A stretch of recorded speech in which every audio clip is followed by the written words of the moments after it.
Thank you all for coming here. And since we were introduced as being irreverent, I'm going to start with an irreverent and possibly pointless story. So the title of today's session, which is not the title of today's book, by the way, is From Pataudi to Proust. And note the order. So I'm going to start with a cricket story inspired by Mr. Dasgupta's first name. How many of you know his first name? Thik ache. Now, there was once a famous Bengali wicketkeeper called Pranav Sen, who toured Australia in 1947-48 with our first team there. And after the tour, he was felicitated by his club Kalighat, because there was a match in which, there were many matches in which Australia scored more than 500. In this one, they may have scored 603 for 6. And there were only 5 byes. So Pranav Babu was felicitated by Kalighat Club for having let only 5 byes in a total of 600 as the Australians under Bradman batted for 2 days. And in his reply to the felicitation, he said Mr. Sen said, Pranav Sen said, not Pranav Dasgupta, but Pranav Sen said he was very happy and honored that his club had felicitated him for this feat. But he felt obliged to point out that in those 2 days with the Australians batting, only 2 balls passed the bat. All right. Now, that's the kind of normal stock in trade with which Suresh and I deal. And I'm very glad that Mr. Dasgupta introduced me as sportswriter and historian, which is actually the correct order, with which I'd like to be known on my epitaph if I was actually to be buried and not cremated. Now, this book is about Suresh, the reader, and not the sportswriter. It begins with a wonderful self-deprecatory line, and it goes as follows. The first line of the book, and this is something which every writer knows how to draw the reader in, knows that the first line is crucial. And Suresh has begun with a perfect first line for a book that contains his reflections on a lifetime of reading, from Pataudi to Proust and beyond. And the first line is, V.S. Naipaul said he was the sum of his books. V.S. Naipaul said he was the sum of his books. I am the sum of other people's books. Now, what an utterly charming self-deprecating line. Now, self-deprecation doesn't come commonly to Indians. Boastfulness generally does. You can't, for example, imagine that Shashi Tharoor would begin his book with a line like this. Or you could name many other Indian writers. So, V.S. Naipaul said he was the sum of his books. I am the sum of other people's books. Naipaul figures a lot in this book. And later on, we'll return to him in the course of our conversation. And I'll get Suresh to talk about not just his reading of Naipaul, but surprisingly, his relationship with Naipaul, which is actually a very interesting part of Suresh's biography. Now, this book, as I said, is wide-ranging. It's from Pataudi to Proust and beyond. And we'll talk about some of the writers and genres and themes that figure in this book. But if I was to capture 5 words that define the book, and indeed define Suresh as a reader, these would be, Suresh, you might subtract or add from these 5 words, but I gave myself only 5 words to begin with to describe the book. Curiosity, which is of course the attribute of any reader. Wonder, joy, empathy, and above all, capaciousness. I think what is really enriching about this book is the range of his reading and his interests.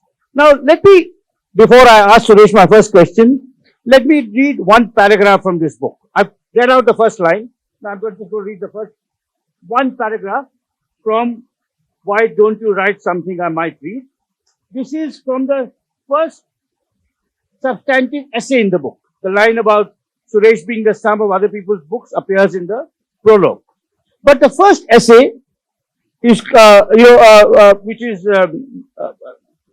which is called A Child of the Library, begins with this paragraph. Some weeks into the coronavirus pandemic, my wife stumbled upon this quote by Cicero. If you have a garden and a library, you have everything you need. That's us, we told each other. Cicero would approve. Our small garden is rich and lush and seems to be outgrowing its space. Our library likewise. You can give away a sapling or a cutting without affecting the garden. You can give away a sapling or a cutting without affecting the garden. You can't, however, give away the essays of George Orwell and hope another set will grow in its place. Now, what a wonderful paragraph. It draws the reader in straight away. Suresh has a very large library of his own with much more than Orwell. I think he has, among other things, I think the first edition of every halfway decent cricket book ever published. And probably boxing and tennis and swimming and sailing along with it. But Suresh, now you have your home library. And that sustained you and Dimpy along with your home garden through much of the pandemic.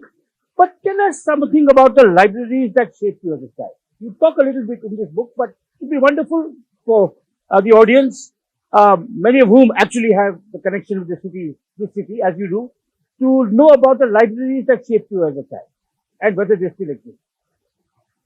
First of all, thank you, Ram. I'll answer your question as soon as I stop blushing. That's very kind of you, kind and generous. Yes, the libraries, when we were growing up, and this was back then, libraries were very important. There were two main libraries I was a member of those days. One, of course, was it was then known as the British Council Library, and you could borrow 4 books at a time. You could, unbelievably, you could actually reserve books for the future, and they were quite often very kind and sympathetic towards schoolboys who didn't actually return the books on time.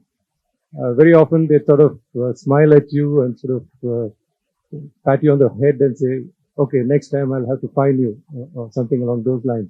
But it was a marvelous place to go to for, and it had, of course, a wide range of books. The other, which I think is no longer exists as it did at that time, there was a what you would call today a whole range of city central libraries across the city, and again you could walk in, borrow any number of books. The city central library wasn't as properly organized as the British Council was, and I think that was its charm. In the British Council, you knew exactly where to look for the biographies, the history, the science, etc. But in the city central libraries, it was a bit of a lottery. You could go up to, say, a science section and find some kind of a biography of a cricketer, or you could go into the sports section and discover something that Humphrey Davy had written. So it was a bit of a lottery, and I like that. I like the sheer unexpectedness of discovering books like that. And there was a third kind of library, which again I don't think exists today, is what was known in the residential areas. I mean, a lot of us, I'm sure, will identify with this. Was called the circulating library. Now, the circulating library was a fantastic concept in the days when, well, even television wasn't there. So, this is really prehistoric. The circulating libraries were usually run by these very sharp individuals who knew how to make a book go a long way. Something that, Ram and I have been trying to do for years. What they would do is they'd lend out a book, a bestseller, for example, which those days was anything from Agatha Christie to very popular writer James Hadley Chase. I don't know if anybody reads that these days. And they would sometimes circulate it twice, thrice, 4 times in a day, which meant that you borrowed the book paying, I think, 1 rupee or 50 paisa or whatever. And if you returned it on the same day, they would lend it out to someone else who would do the same and then do the same, etc., etc. But of course, we were young and intelligent those days, so we knew how to get around the system. So one guy would borrow a book, and 5 of us would read it in about 8 hours' time and return it, and thus, well, that's how we made our millions. So, it was not just the joy of reading itself; it was also the joy of procuring the books. It was the joy of the sheer accident of discovering books, and and also the fact that very often many of our parents wouldn't really appreciate the fact that one was reading books that had nothing to do with your school syllabus, and so there was the joy of being slightly uh, uh, naughty, shall we say, and that worked well too at that age. And I think these three types of library, made it a wonderful period to grow up. I think, and we were lucky in Bangalore that way. Yeah, those memories very much resonate with me because I was not raised here. I was raised in Dehradun, but I would come in the summers to see my grandparents, and often for 6 weeks, 8 weeks, once even 6 months between school and college. And in Jai Mahal, where my grandparents lived, there was a circulating library in a garage, and there was no Proust, but there was certainly James Chase, and of course the British Council, where while you were speaking, I was thinking of the library as I knew it. And there was another P I discovered in the British Council was Anthony Powell, whose 12 volumes of Dance and Music of Time I read. But also the librarians, Mr. Dandapani, Mr. Jagirdar, Jyoti Makija. I mean, extraordinarily kind people. I'm sure I've forgotten a few names, but that kind of empathy and warmth towards young kids, I think was, one still remembers them and, from those days. Yeah. Absolutely, and I think that kind of approach to the youngsters coming to read. I mean, many of us were not sort of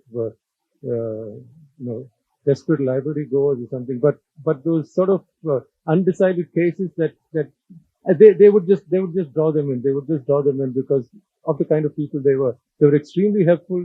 They took you down to across to the shelves and said, this is where you'll find this is where you'll find that. And slowly, as they discovered that you had a particular interest in a particular subject, they remembered. And the next time they saw you, and the next time they saw the kind of books you had picked up the previous time, they would point you to other books of a similar nature. And I think these things one took for granted those days. We thought, this is how it is everywhere. It will be thus forevermore. But of course, it wasn't, and it's a completely different world back then. I think we were, in some respect, fortunate, of course, to grow up without television, without the internet, because we could discover the printed book through libraries and through bookstores. So now, having spoken about libraries, tell us something about the bookstores that shaped you in Bangalore when you were there. Oh, that's very easy. I think the big one, of course, as most of us sitting here know, and you particularly know, was Premier, where Mr. Shanbag was.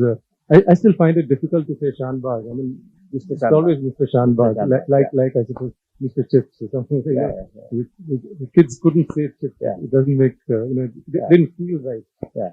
So Shanbag was there, and I went there for the first time, and I think I got a gift coupon from. How old were you? You must have been 12, 13, something like that. And this should be shortly after you opened. You opened in 1970. That's right. Yeah, this is about a year or two after that. Yeah. So yeah, first of all, I didn't know that you could have a bookstore like that. Because my concept, I was more a library person than a bookstore person then. And I was used to seeing these packed shelves in libraries. But this was something different. This was, and Mr. Shanbag's place, Premier, was like that, I think from day one. Unless I'm forcing memory back, sort of forward. But I think from what I remember, it was like this. It was very confused, very sort of, only God and Mr. Shanbag knew where the book was. So it was wonderful because, again, exactly the same attitude that Mr. Shanbag had was that he was extremely kind to youngsters. There were a few other bookstores, and those still continue to exist today, which immediately put off the youngster because they tended to treat the youngster as somebody who's come there to steal books. For some reason, I don't know, it's some kind of a psychological problem, I guess. So they always hovered around you. They stood on, can I help you, sir? Can I help you, sir? Can you help? Mr. Shanbag, absolutely not. He sat there. I have no idea what he was doing. He's always, scribbling something. He was calculating something. He was calling up somebody on the phone. He had, for all you knew, he had no idea that you were there. But he knew you were there, of course, because very, very quickly, not wind up, but at least take a break from what he was doing and come across and say, hey, listen, this book has come or that book has come. And there was a very embarrassing incident which I write about where at the age of, I don't know, maybe 14 or 15, I thought that I should read Jean-Paul Sartre's Being and Nothingness, which is, of course, the most difficult book to get through. And I mean, if you go through the first page, I think that would have been an achievement. But I was young, and you know, I was a bit pompous, I think is the word. And I walked up to him and said, you know, can I have that book? So he gave me a copy of the book, and to his eternal credit, wonderful man, he never made fun of it. He treated you like an adult. He said, okay, you wanted the Sartre book? You look like you're just about to start reading Enid Blyton, but if you want the Sartre book, here it is. Here's my standard, whatever, discount. Go ahead. That sort of thing. And how far did you get in the book? Oh, maybe 3 pages. I have no idea. And then finally, and years later, and this is what I liked about Mr. Shanbhag so much. Years later, must have been a good 20, 25 years later, maybe. He comes up to me at a bookstore, very, very sort of wickedly comes and says, Suresh, there's a new edition of that book you bought the other day. Would you like it? So I said, yeah, what is it? What book? And he brought out the new edition of Being and Nothingness. So, you know, the man not only knew his books, he knew his customers, he knew, and he had a wicked sense of humor, which sort of, you know, was a nice, composite sort of a picture that I You want to read out something on Shanbhag? Yeah. I think it's page 136, 37. I'm just reading at random here. Sure. I've said that even in the old Bangalore, known for its hospitality, grace, and charm, Shanbhag stood out for these qualities. He was personally acquainted both with his customers and his books. He encouraged the browser, although at premier browsing was a contact sport. Informal rules had to be observed. It was best to leave the actual pulling out of the book you wanted either to Shanbhag or one of his assistants, to whom he was constantly reeling out names, positions, directions, and occasional anecdotes. Regular visitors tended to walk around in a fixed pattern. In 3 decades and more, I don't think I changed mine once. It began with a quick glance at the latest arrivals near the door and was followed by a more measured look at the science and art sections. Then it was onwards to the sports section to the left of Shanbhag at his table, anti-clockwise every time. My friend Ram Guha preferred the alternative route, walking clockwise and finishing with the new arrivals. There were only 2 routes, and if you hoped to avoid someone, it could easily be managed. Shanbhag would help you, unless he was in one of his wicked moods, in which case he would contrive to bring you face to face with the person you had been hoping to avoid. Lovely. You know, while reading that section, I was thinking also of course, I mean, Shanbhag was very dear to all of us in this room who remember him. But I was thinking also bookshops outside Bangalore, and, for example, if you want to say a little bit about even outside India, I mean, which bookshops outside India have meant the most to you? Obviously, they would not have meant what, they meant to a 12-year-old from your hometown, the way Shanbhag, but there have been some many great bookshops you have encountered in your travels as a sports writer or just as a tourist. Oh yes, in London, for example, a discovery I made relatively later was a book called Scoop Books, which has a lovely section on and increasingly over the years, I find myself more fascinated by second-hand bookstores rather than the brand new ones, because brand new ones are again they replace books. You buy one copy of a new book, another one pops up in the place. But in a second-hand bookstore, you find what you're not looking for, unlike in a new bookstore where you can find what you are looking for. So there's a Foils was another, which is in that area. Unfortunately, Charing Cross, which in the early days of my cricket reporting had at least a dozen bookstores, if not more. It's down to I think 2 or 3 now. There was a magnificent bookstore called Sports Pages. Of course, yes, wonderful. Which again shut down. On That's street, right. on the right. Wonderful place. Shut down, unfortunately. And it's a whole lot of these. And again, even as recently as 10 years ago, you could virtually every street corner had a kind of a bookstore, and you find you would find books in certain stores that you wouldn't find in the other stores, which meant you necessarily had to go to these places. And then, of course, there was Shakespeare and Company in Paris, where we kind of toyed with the idea of staying over because they allowed you to stay over and stuff like that. But it was too ramshackle, and I think I saw a mouse running around once. So that sort of, I changed my mind. But that's a lovely, delightful bookstore with a lot of history. So it's been and in America, in Chicago, of course, New York, and its Strand, with its what is it, 18 miles of books. Strand too. I mean, Strand had two bookstores, and they had a wonderful system.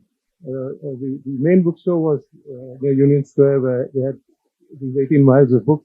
They had another one, maybe 2 or 3 stops before, and the wonderful thing was you could go into either one of these stores and pick a a dozen books, whatever, and leave it and say, please add this to my collection or whatever. I'm traveling. I'm here for a few weeks. I'd like you to keep these books for me, and I'm buying them. I'll pick them up, but I don't need to carry them around with me. So they'd open a kind of a box for you, a carton, and then they'd put these books there and send it across to the 18 miles place and store it there for you. So the day before, or a couple of days before I left New York, we'd leave New York. I could go there and say, can I have a look at my box, please, and what does it cost? So there are 2 choices there. They gave you the box right then, and you only needed to pay at that point, which is a lovely thing because it's only towards the end of a holiday you realize how much money you actually have on you. And the other thing was, of course, you could ask them to ship the whole thing over, and they'd do that. So it's very convenient. You walk into a bookstore, you pick up this, and this, and say, put it in my box, and it works beautifully. Contrast this with one of the earlier bookstores I was talking about in Bangalore, where I'd go into the bookstore and say, can I have this book? And I've actually had this experience. I said, can I have this book? What does it cost? I said, no, you can't afford it, and put it back there when I was a schoolboy. So I think I kind of know which shop, but you won't mention. Okay.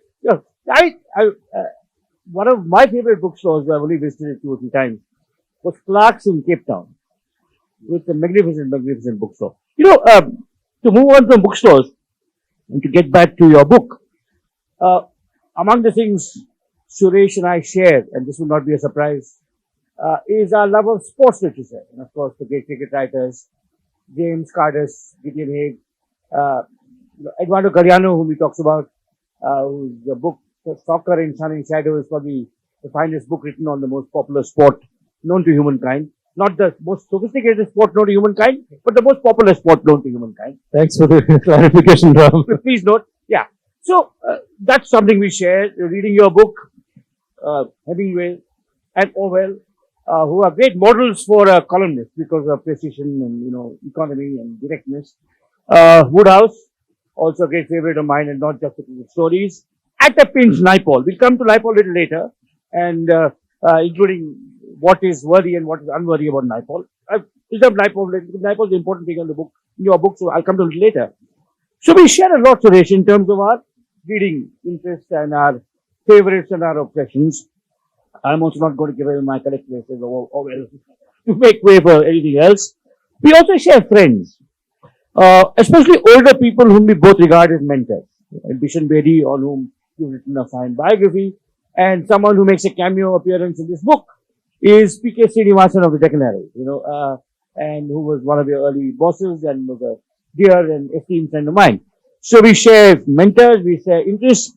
We also share some lamentable weaknesses. For example, monolingualism in our reading.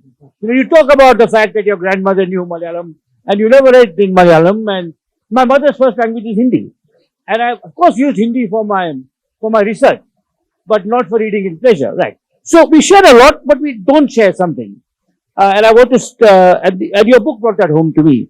I come from a family of scientists. My father and grandfather are PhDs in science. From the Institute of Science, my uncles, aunts, cousins, the scientists everywhere. And yet, I am lamentably poorly read in works of science, even popular science. I just couldn't get myself ever to read a science book, or a science fiction book, or a science book. Now, how did you, who are also, you're also a humanities person, and you probably don't have the amount of scientists in your family that I do. How did you develop this deep interest in books of science? Well, I think when I was growing up, it was more sexy to like science Ah, than not like it. What I mean is in school, for example, we had this wonderful library of books, and initially, I think I borrowed books to show off, and the librarian would, tell one of my teachers who was passing, this boy only borrows science books. So I thought, oh, this is a good thing to push along. Who doesn't like, kind of no, but that was only a part of it. Basically, I love science, and I love popular science. I did science in up to few levels. up to you then. Yeah, and then I switched to humanities. So I would love to, I would love to read a whole range of science, mainly physics, Ah, because I think for the simple reason that more physics books were available in India than say biology or even chemistry those days. Physics was always fascinating because I was also good at math. So as my son now tells me, all physics is math. So get your head around that idea. And I love the idea that I had a fascination for inventors and discoverers, and I used to have these charts on my wall. So and so invented this, so and so invented that, and I used to work out problems in physics and math at a very sort of basic level, uh, school level, and through enormous pleasure out of it. And I would read Martin Gardner, for example, who wrote this column in the Scientific American at the back of the book. And I found him fascinating because not only was he talking about things that I absolutely didn't understand and would have loved to, but he also said it. There was so much fun. One of the problems we have had in school, and I'm sure we continue to have, is that science is taught as some kind of I don't know, a carrot and stick, or I don't know, or maybe just a stick with a carrot missing. You had to do this, you had to learn this, you had to know so and so, what is Euclid's 14th theorem, that sort of thing. And people, actually, students would sit up overnight those days and give a number to and that is all they had no idea why the three angles of a triangle should add up to 180, or if they did at all. But they knew which number theorem it was in the book. So I think our whole science focus is wrong. And in physics, for example, when we started doing practicals in high school, they would ask us to prove certain, especially in electricity, for example, they would ask us to prove certain uh, theorems or certain laws in physics using the same instruments which were constructed using those laws. Ah, and this is a circular argument. You're trying to prove, I don't know, Ohm's law or whatever, using an instrument that was built based on Ohm's law. So of course it was a perfectly circular argument. And when I once faced it in school, I was sent to bed without the school's version of being sent to bed without supper. I sort of generally told to mind my business, and that I was getting too big for my boots. So I think there was something subversive about reading books on science and looking at science from a completely different perspective from what the school had to offer.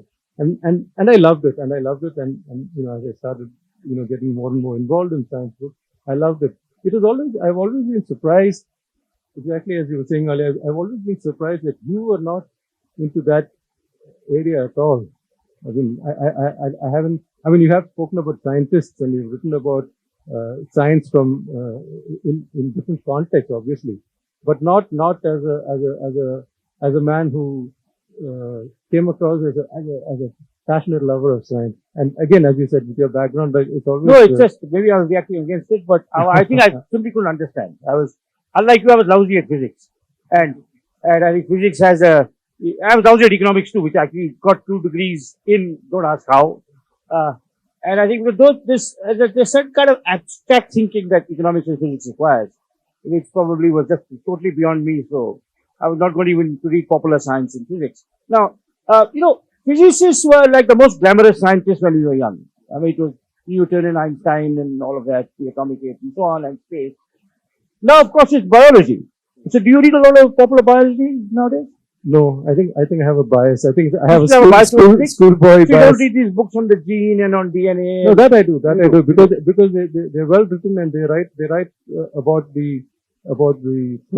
process and about the personality. Ah, I mean, there's a wonder that I think Venki Ramakrishnan's book that he's written on the discovery of the RNA. I correct. think it's a wonderful read. It's a delightful read, and Ah, apparently his wife, when he won the Nobel Prize, apparently his wife said, "But I thought they gave it only to intelligent people."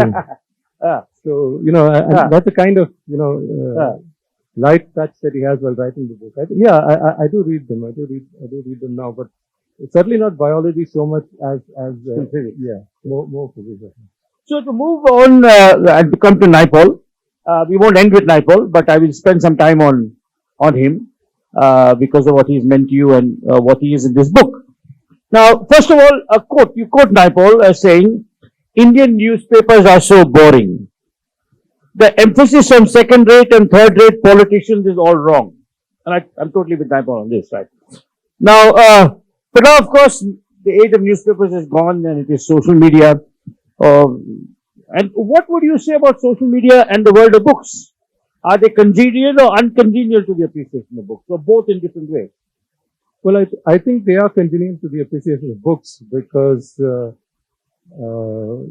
I mean it's not really a books versus what e-reader kind of an argument here because I mean I'll come to social media in a moment because I think it's just a platform.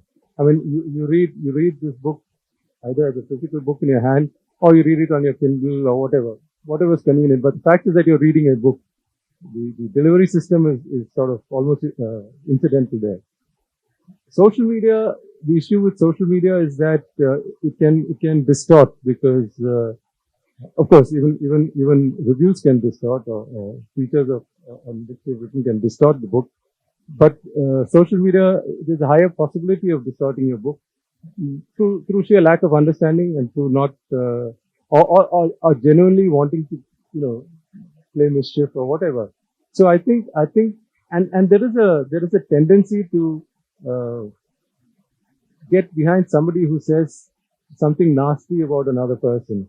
I mean, a whole lot of journalists get trolled quite mercilessly. Not entirely because of what they're saying or what they said, but because there is a kind of a sheep-like mentality here.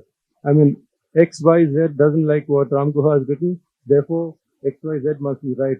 So ABC also gets onto the bandwagon. It's a kind of a bandwagon effect, and it feeds on itself. It feeds on itself. So I think it needs a lot of strength of character to either ignore it completely, get off social media completely, or to deal with it in very personal and very definite ways. Can you ignore social media? Of course you can't. You can't ignore social media because, as I've discovered with this book, I must tell you this: the books I've written before, I've not been particularly fussed about how they have been received. And even this book to a large extent, I see my job as writing a book and then forgetting about it. And this book, for example, has on the cover a wonderful sculpture by my wife Dimpy, who's here in the audience. And the whole idea of the book came from Kartika, a publisher, who's also sitting here in the audience. And when Kartika approached me with this idea, at that time, I still believe that Kartika is probably the only publisher in India who would have had an idea like this to write a book of essays, literary essays on top of that. It's a double whammy. I mean, nobody wants to read essays and nobody wants to read about literature. So it's a double whammy. So I think it took a lot of guts and bravery to decide that we'll go ahead with this. And having decided that, we worked on this cover, and at one point I was so nervous. I thought, I hope they buy this book because of the cover. And I'm sure a lot of people have done that. That they have judged the book by the cover. I hope they're not too disappointed. But the fact is that it is possible to put this on social media. It is possible to, as I see happening now in a lot of various social media accounts, I see people picking out specific paragraphs and quoting or writing about specific chapters of the book. And I think that's a wonderful thing because it means you're completely sidestepping the reviewer who doesn't understand your book. Right. How do you deal with it? How important is reviewing and criticism to you? No, reviewing and criticism, yeah, you take it as it comes. But I think social media is an issue. I mean, for example, I don't look at Twitter generally after 2 o'clock in the afternoon. Okay, partly because I want to sleep at night. Partly because I have other things to do. When do you read, by the way? I mean, when do you do your non-work reading? Reading that when you do the making of this book? Well, I think at night or any time of the day? Any time of the day. Any time of the day. Yeah. And I used to be a night reader, night person, night writer even. But I think as I've grown older, it's the other way around. The same thing happened to me. It's harder and harder. That's the kind of way. You know, okay, so staying with Naipaul, which are your favorite Naipaul works? I think you quote Naipaul somewhere as singling out 3 or 4 of the books you think that mattered to him. Yeah, that's right. So, can you just remind us which of the several that mattered to him? And then I'd like to ask you which mattered to you.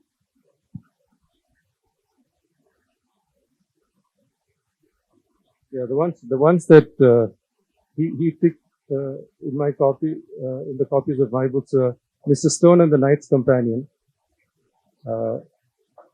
He picked off in my copy of Mr. Stone and the Knight's Companion. He picked off Miguel Street, A House for Mr. Biswas, An Area of Darkness, and In a Free State. So this was what? In 1989. So before Among the Believers. Among the Believers was? No, it was before Among the Believers. Before Among the Believers. Yeah, and okay. Now, which are your favorite Naipaul? Oh, I think A House for Mr. Biswas is one of the greatest novels of the 20th century. And he wrote it when he was in his 20s, what I find totally astounding. There was humor, there's fact. And he left, and I think he lost touch with that humor that he could write when, at that age when he could write. Perhaps it's a sign of, too much world experience or whatever. I mean, I'm not making excuses for it. But the fact is, I think, House of Mr. If you could write A House for Mr. Biswas, it didn't matter what you did or didn't write. And among your non-fiction? Non-fiction, I think, A Turn in the South is, it's a wonderful book. It's an underrated book. It's a highly underrated book. I also like it very much. Yeah.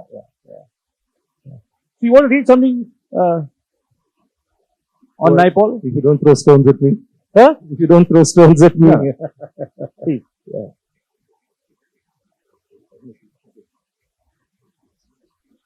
Okay, this is how I start. It's called No Plan B.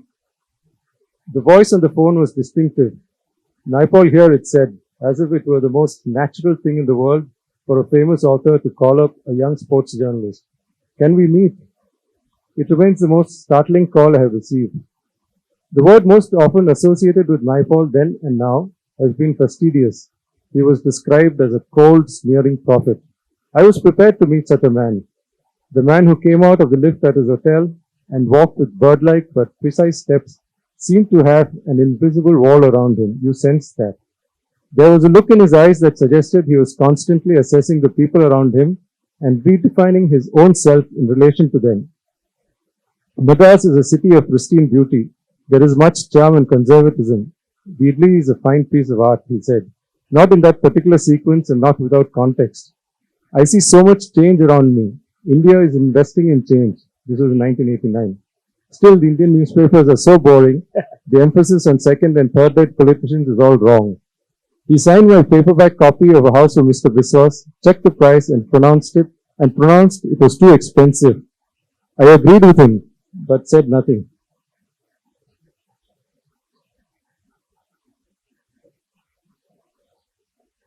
Over the next few days, we met on and off, spending time with former Naxalites, some of whom had been jailed for murder. In the evening, he would read from his red notebook and ask, "Have I got that right?" It was all there, the descriptions, the conversations, the opinions that would later appear in A Million Mutinies from now.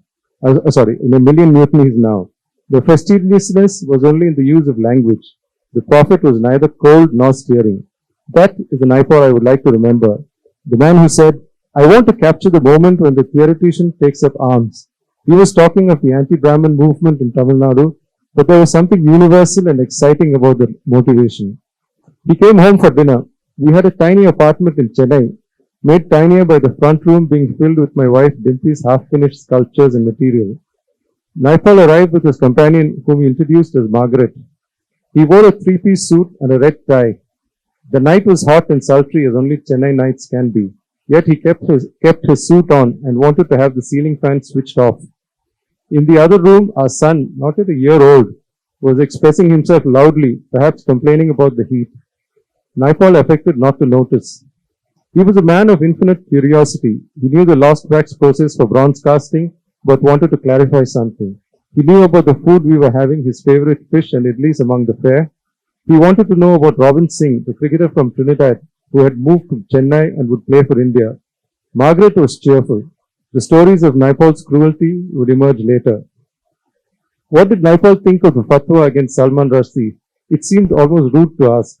Naipaul's reply, assassination is an extreme form of literary criticism. Sadly, we didn't have a camera, but Naipaul signed a photograph with the date and the occasion, dinner at their flat on it. We could write to him, he said. He lived in England. His comment on traveling to the West Indies, I was preparing to report the Indian cricket team's tour there, was startling. It's a terrible place, you won't enjoy it. In the event, I neither wrote to him and the West Indies trip was called off. But he did meet again some 15 years later. And I should read you this favorite Naipaul story of mine. In Sir Vidya's Shadow, Naipaul's protege, Paul Theru, has a story about the blind India-born writer Ved Mehta. At a New York party, someone who doubted the writer was blind decides to take him on. He joins the group Mehta is speaking to and makes faces at him. He leans forward and waves his hands in front of Mehta's face. He thumbs his nose at him. Mehta continues speaking. Now the man makes one final attempt. He puts his face a foot away from Mehta's and sticks his tongue out at him. Mehta carries on as if he doesn't exist. Thoroughly beaten and realizing how wrong he had been, the man decides to leave the party and says to the hostess on the way out, I had always thought Ved Mehta was faking his blindness. I am now convinced he is blind. That's not Ved Mehta, says the hostess. That's V.S. Naipaul. For me, that captures the essence of Naipaul. I can picture him observing, making mental notes, listening. Naipaul was a great listener, wondering but refusing to ask why. Confident that if he were to write about the incident, the reasons would emerge in the writing. And finally go into the last time I met Naipaul, I'd met him a couple of times in between, including here in Bangalore. We had done a book reading. Jay Gould and Arrhythmia were here, read from his book. The last time I met Naipaul was in an aircraft. We were among a bunch of invitees to the Jaipur Literature Festival, returning to Delhi after the year's literary Kumbh Mela. He sat in a wheelchair in front, acknowledging greetings of those who walked past. He looked tired. His session at the festival had been upsetting. He was 82 and seemed to come and go, struggling for coherence, and clearly in the wrong place at the wrong time. A younger Naipaul would have reveled in being in the wrong place at the wrong time, converting his discomfort into literature. Now he looked wretched. As I walked past him in the aircraft, greeting him one last time, he reminded me of Edward Said's description of Jean-Paul Sartre when he met the French writer. He seemed to me like a haunted version of his earlier self. I wish I hadn't seen him thus. Wonderful. That's really wonderful.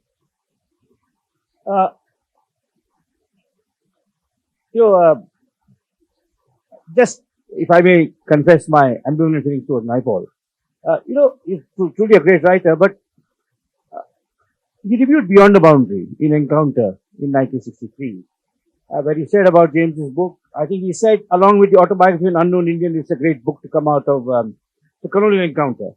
And there are also essays in the Illustrated Weekly I discovered where he talks about watching the 63 England West Indies series with James, which are very affectionate towards James. And then later he turns against James. And in his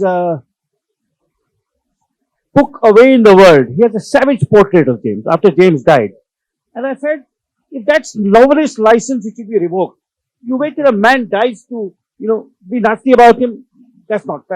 So, but I suppose, that's what many great scientists are nasty people and so on. So, I've never forgiven Naipaul for attacking James after he died. I mean, we disagreed with his politics and moved away from his politics while James was alive. They could have had an argument. That's something which I found a bit. Yeah, in fact, in away in the south, away in the world, where he wrote about, he had this caricature, one of the characters, LeBron. Yeah, total caricature, and even physically he was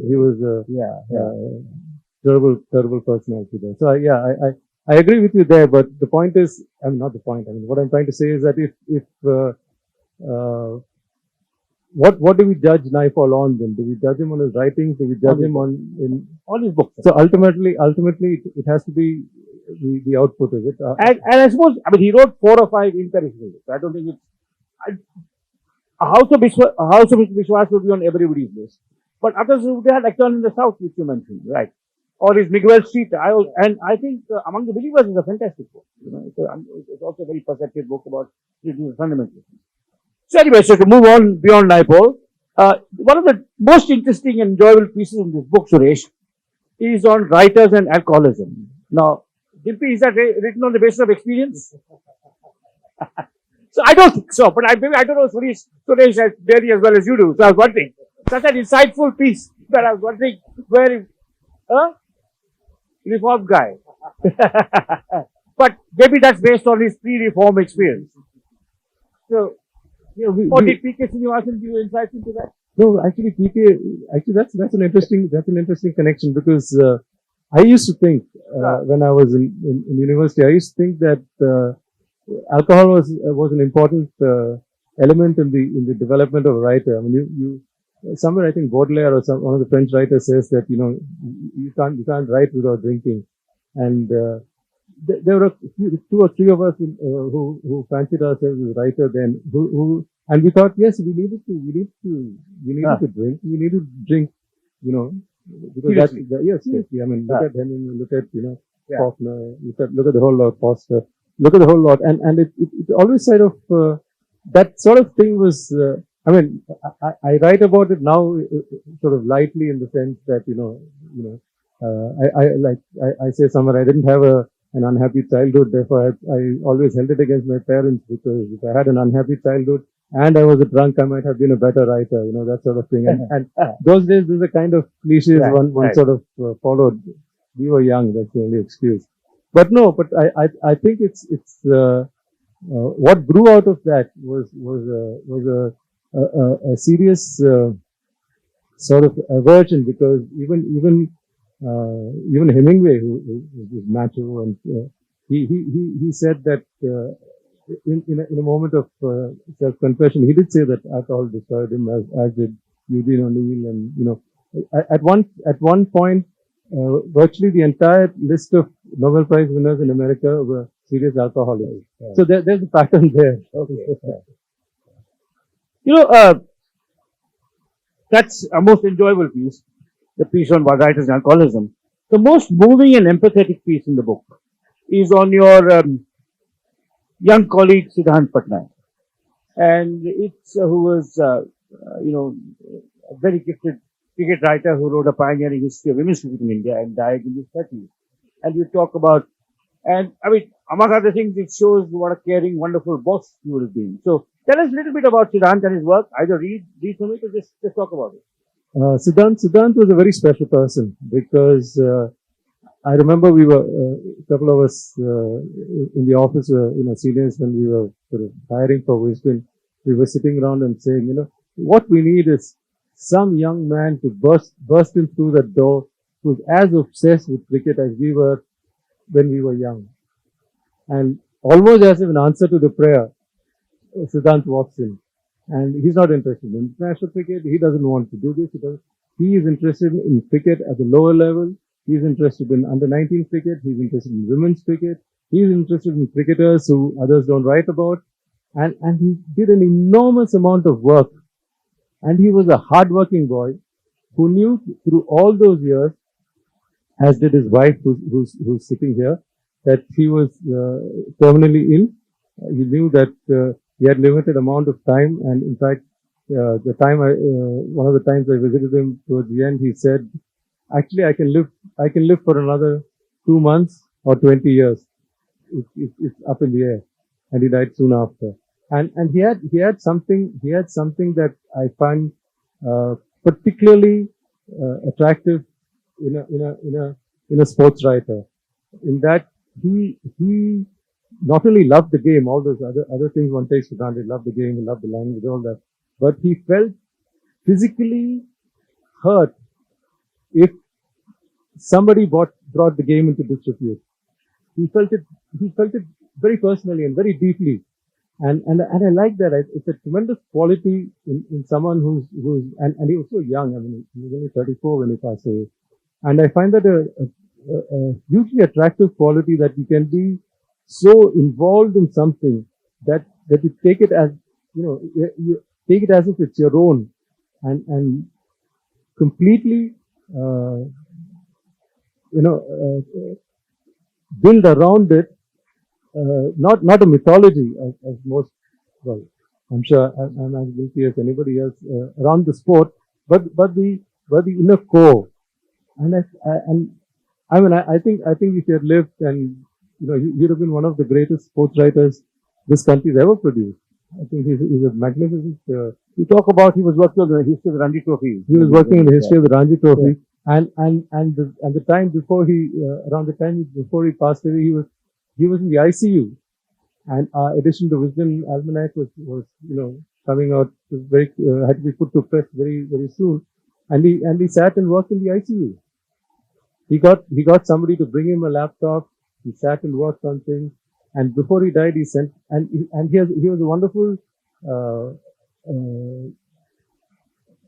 He had a wonderful way of putting things in order, either before the publication of a book, his book, or the almanac.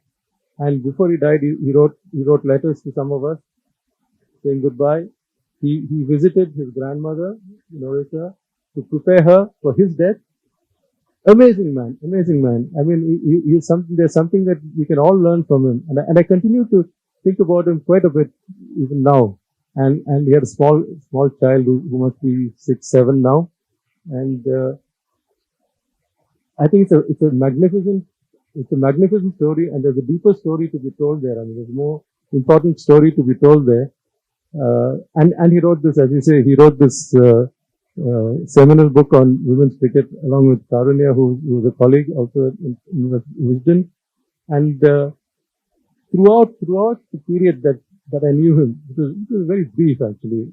He was one of the most cheerful, positive people you could ever hope to meet. I really loved the boy. I think he was something exceptional. He was a beautiful piece on him, and his spirit certainly lives on in that. So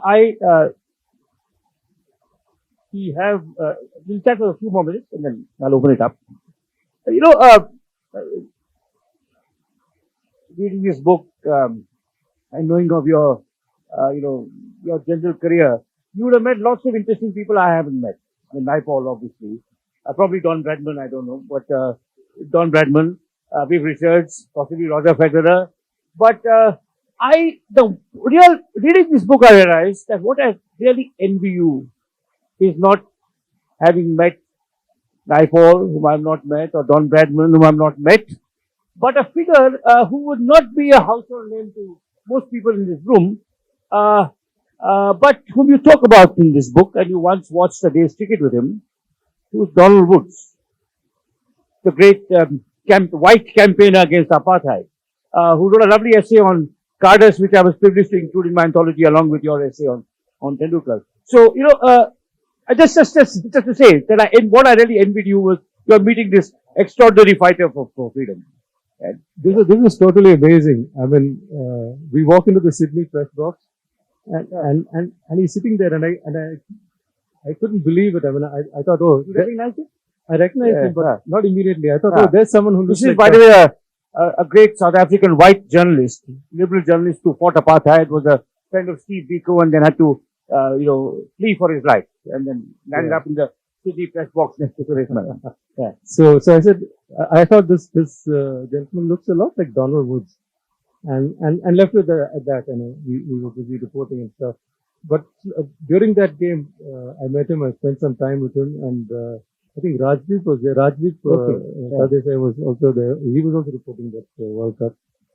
So he spent some time with him too, and incredibly, he said, "This is a man who'd gone to jail, who'd had survived many threats on his life. His children had been sent T-shirts dipped in acid to wear, and terrible times in South Africa, apartheid. And he was a white man who stood up against all this, a journalist who stood up against all this, and he'd been through the lot. He'd been through the whole gamut of disasters in South Africa as a journalist. And here he was sitting in the Sydney press box and saying, "Suresh, you're so lucky. I would have given anything to be doing the job you do, going around the world covering cricket." And I said, "Well, what does one say to that?" He had come specifically for that World Cup. He specifically wanted to watch Sachin Tendulkar back, and he wrote a book on it. He wrote a book on the other World Cup. Yes. Tremendous character. Except there was one moment. I mean, I didn't obviously. I mean, I just met him a couple of times then. But when he died, I really felt I had lost a friend. Yeah. He's one of those people who attracted that kind of a response. And he spoke about the time much later. He wrote about the time when Nelson Mandela called him, and he said, "I just sort of spontaneously stood up to answer the telephone." It's wonderful. And his family suffered, and and I think finally Kevin Kline played him in the movie. Okay, yeah, in the movie of his book. Oh, okay, yeah. In fact, yeah, one of the stories there is there was a point where he was trying to escape from South Africa, dressed as a priest, and the vehicle was stopped, and luckily nothing happened, but further on there was a possibility that he might be recognized and rearrested, whatever. He was rearrested, but not as Donald Woods. They didn't know who it was. I think he was rearrested, or the cop van sort of overshot him, and there was some confusion there. And when they made the movie, they decided not to use that part of his life story because it seemed too fantastic. That nobody will believe us if he did this. It's wonderful. It's a wonderful story. Can I just borrow the book? I want to just conclude our conversation. We're opening it out by reading a little bit from today's book.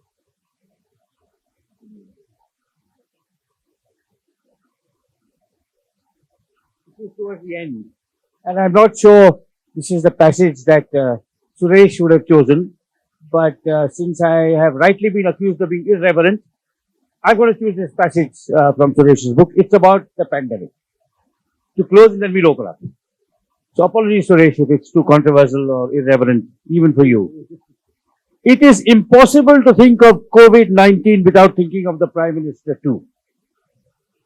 For one, there is his image on the final certificate issued by the Health Ministry after the second vaccination. It shows him in his bearded avatar, lips slightly parted, hair neatly groomed, and with an expression behind his rimless glasses that suggests a favorite uncle about to tell you he is cutting you out of his will. Do we hang it on our walls like a major award? Or hide it away in the bottom drawer like an embarrassing school report card? Unlike the choice of vaccines, we don't get a choice of politicians on our ominous sounding final certificate. Okay. So here's the book. Please buy it with this wonderful cover by Dimpy. I think we still have 15 or 20 minutes for questions. An irreverent question. This is since I reminded Dr. Ram Guha about a Bengali wicketkeeper, my name reminded him. I thought I would ask both of you, both Suresh and you, that of the keepers you have seen, who would you consider to be the best? We both agree. Oh, we have the same answer, I think. Okay. Okay? Correct? And it's got nothing to do with us both being from Bangalore. Okay. It's got nothing to do with it's Sayyid Kiman. Right? Right, Suresh? Right? And all the rest be damned. Even if they made millions of bucks. Right? There's Yeah. Explain that. Speaking of Pranab Sen, the wicketkeeper, there's a lovely story about him, which I don't know how far it's true, but like the best cricket stories, it didn't actually be factually true. Apparently, he was playing the Australian fast bowlers. I think Miller and Lindwall were the bowlers then, and he played forward to a ball, and there was a loud appeal, and he walked away. He started walking back, and the wicketkeeper said, "No, you didn't touch it. You're not out. Come back." He said, "No, I'm out." He is not going to take a chance with the Australian fast bowlers. I don't know how far the story is true, but it's a wonderful story. Yeah. Zach, come. So, Suresh, since you've mostly written about sports people, now you've written a book about writers who are people without muscles, certainly. Like, what would be your analysis as a sports reporter on writers' lack of muscles? What can we do about, reducing their pot bellies and, since you know, obviously, both fields? Zach, I'd love to help you, but I can't. Can you at least try a little bit? You're a good friend, Zach, and I'd hate to lose you as a good friend. So, the writers with muscle, it doesn't matter where your muscles are. It doesn't matter where your non-muscles are. You have to express yourself, I suppose, either as a sportsman or as a writer, as honestly as you can. So I don't think it really matters. I don't think muscles matter. I don't think a lot of sportsmen have a lot of muscles in the right place, but a lot of writers do, and I respect that. Yeah, please come.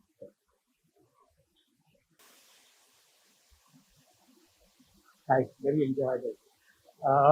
I seem to recall that Neville Cardus was accused of writing columns without actually having witnessed the game at play. So my first question is there any truth in this?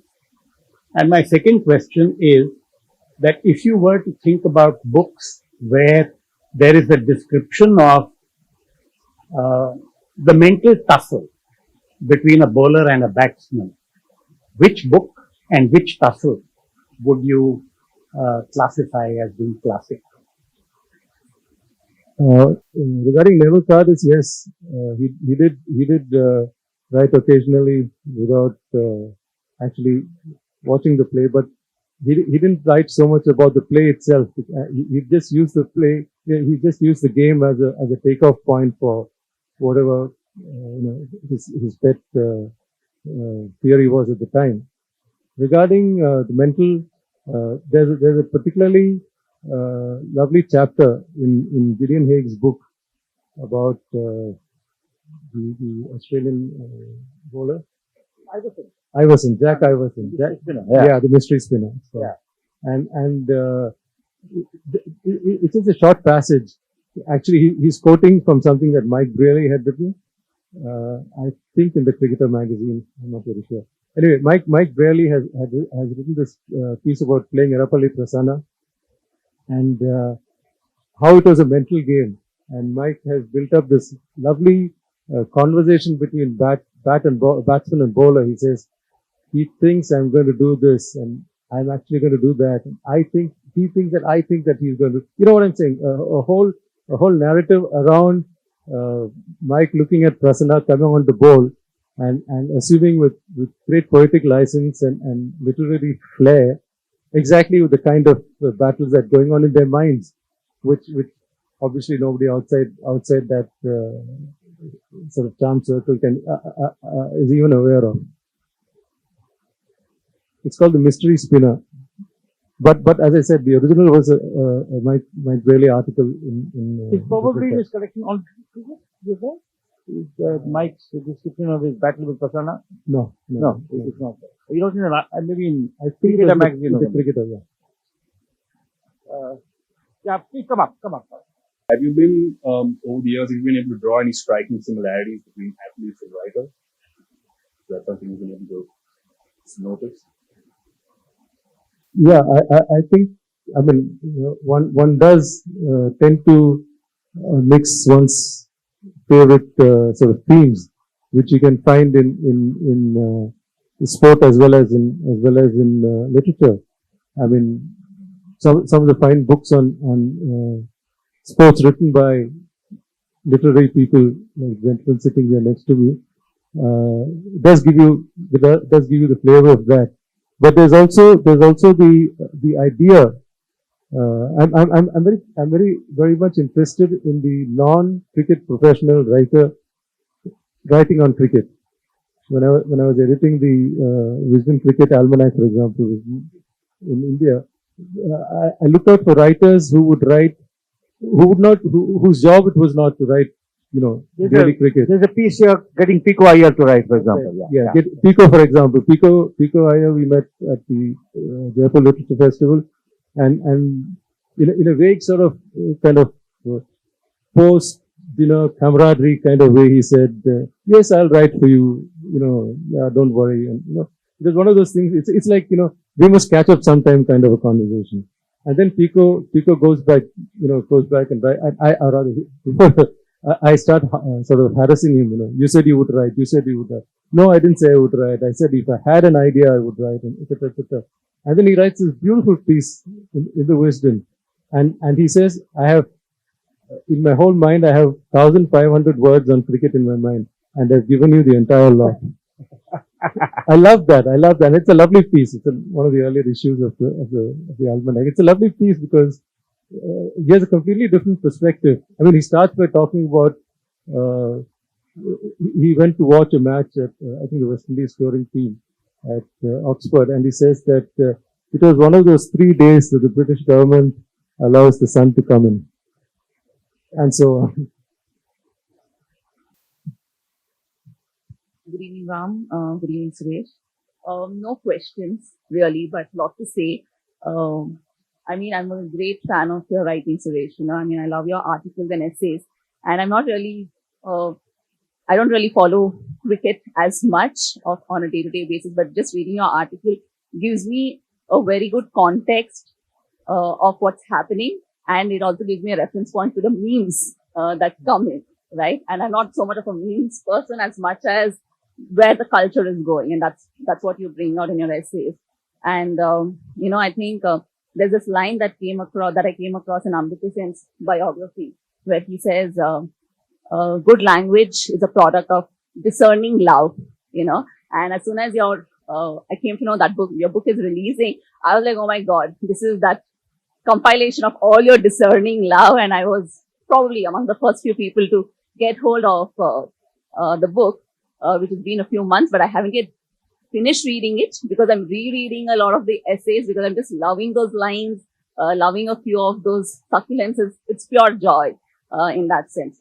So I started reading it in a order, but I soon realized since you really don't give away too much in the title of what it is, and what I really loved about your writing and a little also about you, Ram, what I love is the way you end your articles and essays and the paras.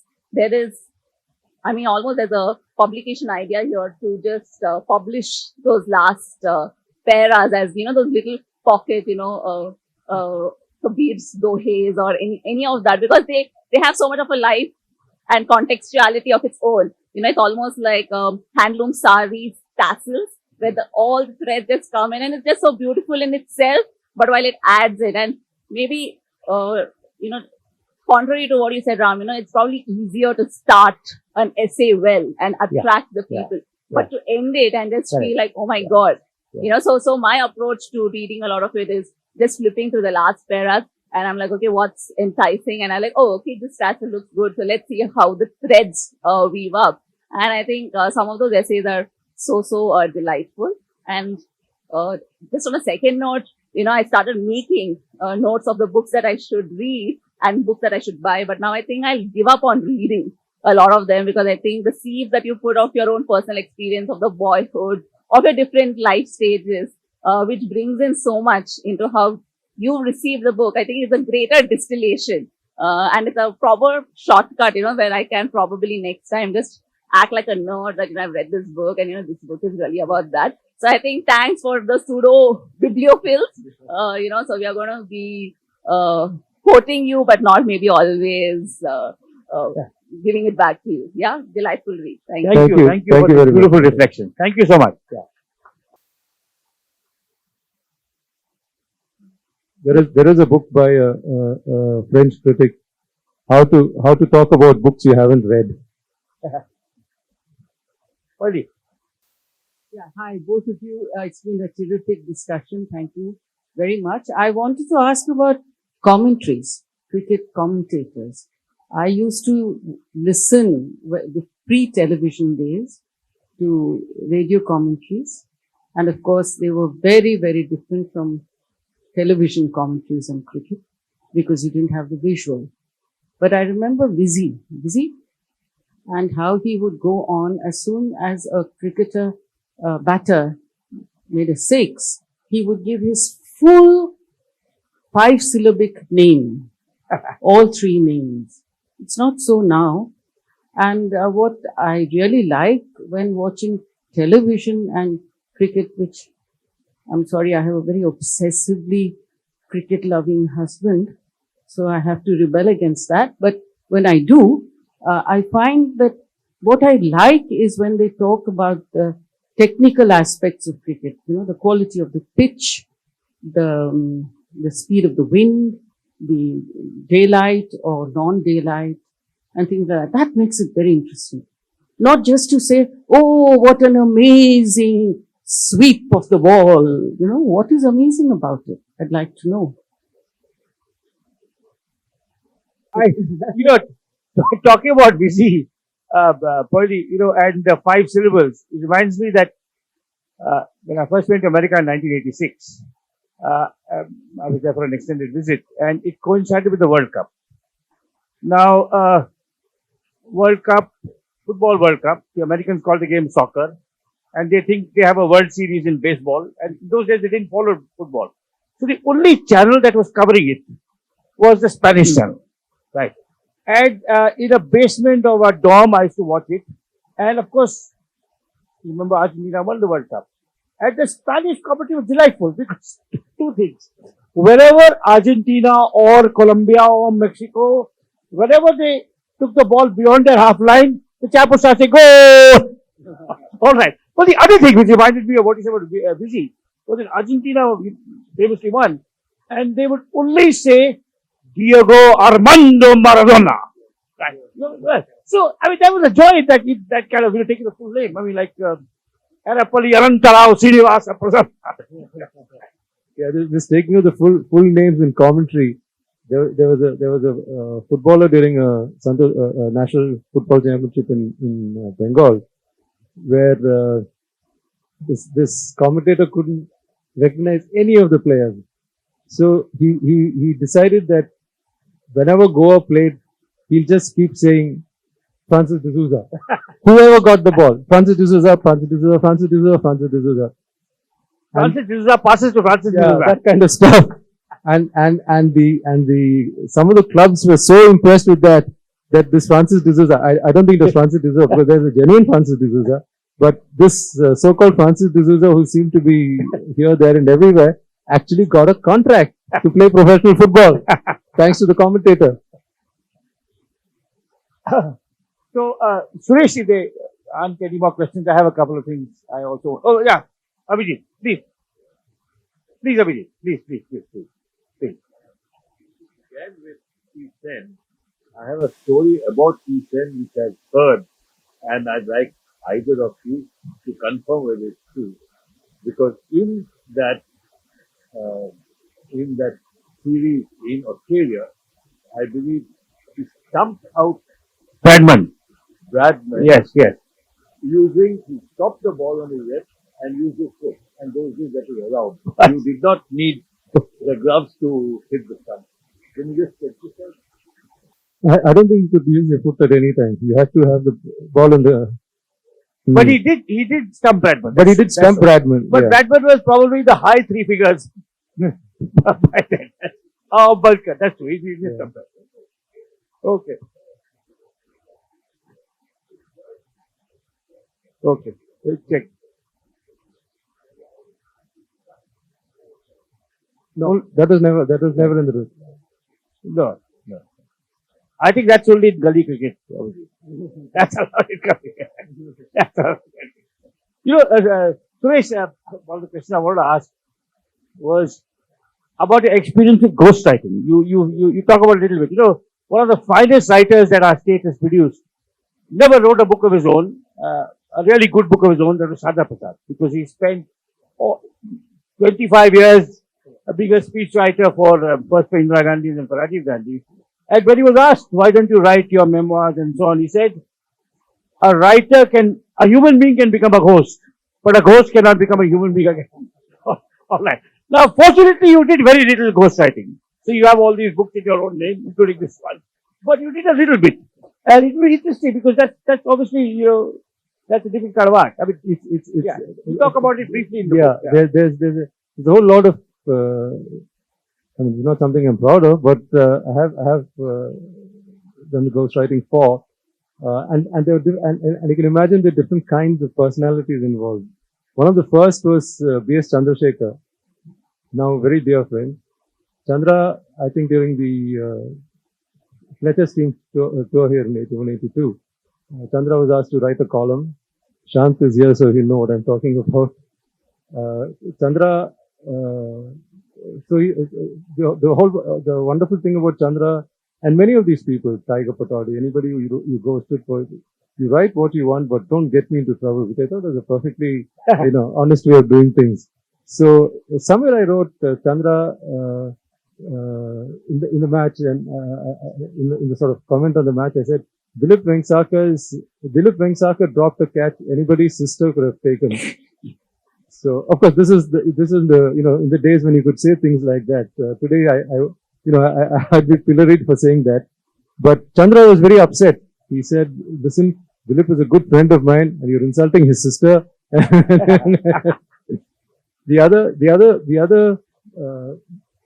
My favorite story, of course, I think I've mentioned it here, is when 87 World Cup, India had won the 1983 World Cup in England, and 87 World Cup was played in India, and they were hot favorites, etc. So Kapil Dev was asked to write a cover story for India Today. And of course, Kapil got in touch with me and said, "Can you do this?" Is it before the tournament or? Before the tournament, the preview. Preview. And Kapil said, Kapil got in touch with me and he said, "Can you do this?" And I mean, he was paid a huge amount. And I think I was paid about 1/50th of that or something like that. Yeah. But anyway, it was Kapil Dev, he was a friend. I never said no to cricket those days. So I wrote this piece and he liked it. India Today liked it. It was going to go into press that week. Suddenly I get a desperate call. "Listen, Suresh, they need 350 words more. Can you send it right now?" And I suddenly thought, my gosh, I've got only 1.5 kilos of potatoes. Can you please send me 0.5 kilo more? So it kind of brought me down to brought me down to earth, and I had a very good self-image at that point. Well, on that note, thank you, Suresh. Thank you all for being here. Thank you so much. Very kind. Thank you so much, sir.